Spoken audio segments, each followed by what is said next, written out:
Assalamualaikum warahmatullahi wabarakatuh. Shalom, Om Swastiastu, Namo Buddhaya, salam kebajikan dan salam sejahtera untuk kita semua. Perkenalkan, nama saya Agnes Jessica Baia dengan NIM 202400500079. Program studi saya Sistem Informasi dari kelas SI 24I.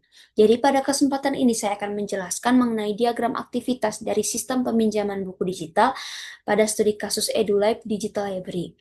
Jadi sebelum itu, sistem ini dirancang untuk membantu mahasiswa melakukan proses peminjaman buku secara daring, mulai dari login, mencari buku, memeriksa ketersediaan, sampai sistem mengirimkan notifikasi pengingat.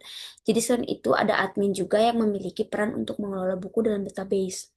Pada diagram ini, pada diagram aktivitas ini kita memiliki tiga aktor utama, yang dimana mahasiswa, yang pertama mahasiswa sebagai pengguna, yang kedua ada sistem, dan yang ketiga ada admin. Jadi pada diagram activity ini juga saya sudah membuat dua. Yang pertama proses peminjaman buku oleh mahasiswa, yang kedua bagaimana admin ini mengelola buku. Jadi langsung saja, dari proses ini dimulai ketika mahasiswa membuka sistem dan melakukan login. Jadi mahasiswa masuk ke dalam sistem. Jadi setelah memasukkan username dan password, sistem otomatis memvalidasi akun. Jadi jika akunnya tidak valid, maka proses diberhentikan. Jika akunnya valid, maka akan dilanjutkan ke proses berikutnya, ke tahap selanjutnya, itu mahasiswa mencari buku. Jadi di sini mahasiswa dapat melakukan pencarian buku berdasarkan judul, kategori, ataupun nama penulis. Jadi setelah ini sistem kemudian menampilkan hasil pencarian sesuai kata kunci yang dimaksudkan. Sistem menampilkan daftar hasil pencarian. Setelah itu eh, mahasiswa akan memilih buku dari daftar tampilan yang sudah disediakan. Mahasiswa memilih salah satu buku yang ingin dipinjam. Setelah itu, sistem kemudian memeriksa kembali ketersediaan buku tersebut. Jadi di sini pada tab ini terdapat decision note atau titik keputusan. Jadi jika buku tidak tersedia, maka sistem akan menampilkan pesan pada notification system bahwa buku tidak dapat dipinjam atau buku tidak tersedia. Tetapi jika ada, buku itu tersedia, jadi langsung ke tahap selanjutnya, yaitu ajukan peminjaman. Setelah melakukan ajukan peminjaman, setelah itu ada proses transaksi peminjaman. Jadi sistem itu mencatat data peminjam ke dalam database. Jadi pencatatan itu tuh misalnya ke ID mahasiswa, ID buku, tanggal peminjaman, ataupun tanggal pengembalian.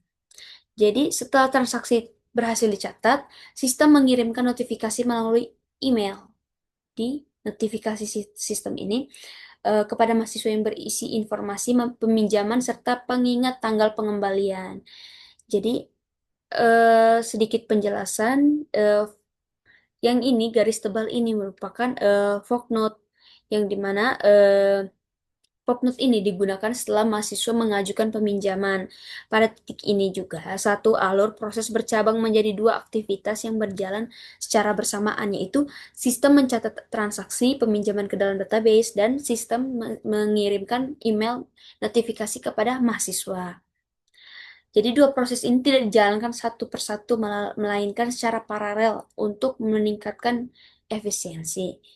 Jadi yang kedua ini juga ada garis tebal ini juga, yang dimana ini merupakan join note. Join note ini berfungsi untuk memastikan bahwa kedua proses paralel dari fork node itu tersebut sudah benar-benar selesai sebelum sistem menyelesaikan alur peminjaman dan menampilkan bahwa peminjaman telah berhasil. Jadi dengan demikian penggunaan fork dan join node ini membuat alur proses lebih efisien dan realistis sesuai dengan cara kerja sistem digital. Setelah notifikasi terkirim, proses peminjaman dianggap selesai, kita masuk ke penjelasan tentang bagaimana si admin ini mengelola buku. Jadi selain mahasiswa, admin juga memiliki peran dalam sistem ini, yaitu mengelola koleksi buku. Jadi jadi di mana alurnya itu aktivitas admin.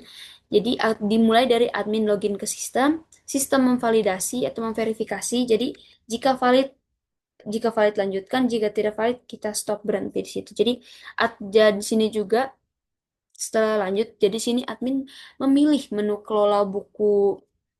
Jadi pada menu kelola buku ini ada decisional juga di sini yang berupa pilihan aksi. Jadi di mana eh, si admin ini terus dia mau menambahkan buku baru, ubah data buku ataupun hapus buku. Jadi sesuai keinginan si admin. Jadi sistem admin dapat menambah, mengubah, dan menghapus data buku tersebut. Setelah itu, sistem menyimpan perubahan ke dalam database. Sistem ke dalam database. Jadi setelah itu ada namanya juga update daftar buku di database. Sistem menyimpan perubahan ke dalam database. Setelah itu proses selesai. Jadi mungkin demikian saja penjelasan saya mengenai diagram aktivitas sistem peminjaman buku digital pada studi kasus EduLib Digital Library ini. Semoga penjelasan ini dapat dipahami dan bermanfaat. Terima kasih. Wassalamualaikum warahmatullahi wabarakatuh.